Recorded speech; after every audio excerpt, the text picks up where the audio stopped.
ورسوله إنما يريد الله ليذهب عنكم الرجس أهل البيت ويطهركم تطهيرا. سبحان الله، ما شاء الله، ما شاء الله.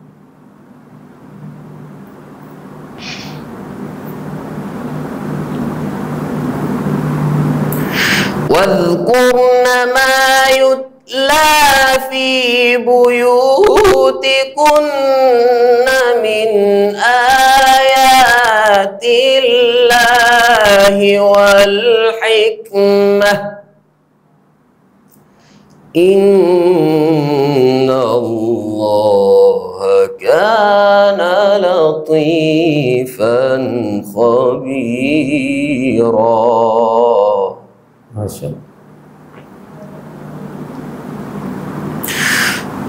وأقمنا الصلاة وآتينا الزكاة وأطعنا الله ورسوله إنما يريد الله ليذهب عنكم الرجس أهل البيت ويطهركم تطهيرا.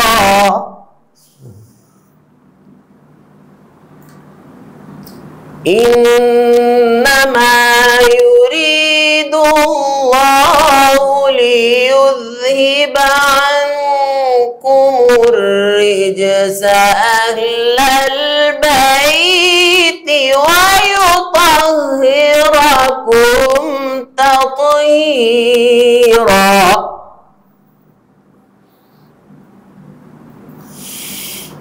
واذكرن ما يتلى في بيوتكن من آيات الله والحكمة إن الله كان لطيفا خبيرا. ما شاء الله.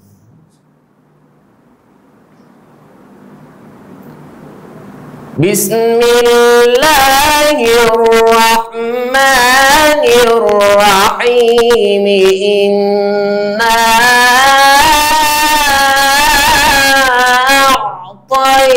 أعطيناك الكوثر فصل لربك وانحر إن شانئك هو الأبتر. صدق الله العلي